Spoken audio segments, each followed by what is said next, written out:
dedicar al meu fill que va néixer fa un mes, la veritat que molt content, ja han valgut 3 punts, o sigui, doble felicitat per ajudar l'equip amb el que tu dius, amb el primer gol de temporada. I segon, pues, el que tu dius, l'Atlètic Escaldes ha estat intractable, sobretot durant tota la Lliga i sobretot a final de temporada. No, ho hem intentat tot per atrapar-lo, no ha sigut possible.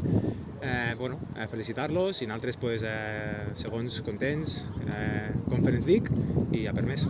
Jo personalment, quan estic dins del camp, estic dins del camp. No penso en res més que en jugar, guanyar i treure els 3 punts, que així ha sigut. Llavors, quan hem arribat al descans, s'ha preguntat, hem dit que anàvem 4-0, nosaltres hem seguit a lo nostre i hem seguit lluitant, hem intentat guanyar, al final ho hem aconseguit.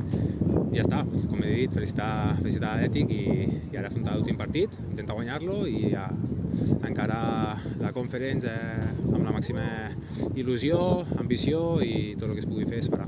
Clar, evidentment, quan es fa la planificació de la temporada, evidentment l'objectiu de l'Inter després de 3 anys és guanyar la Lliga.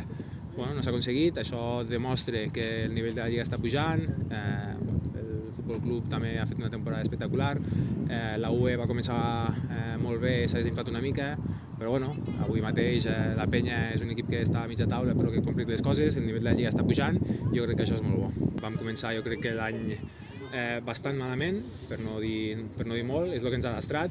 Des que ha agafat l'equip Lotger una altra cara, ha sigut més alegria, victòries, només hem perdut un partit, crec recordar així ràpid.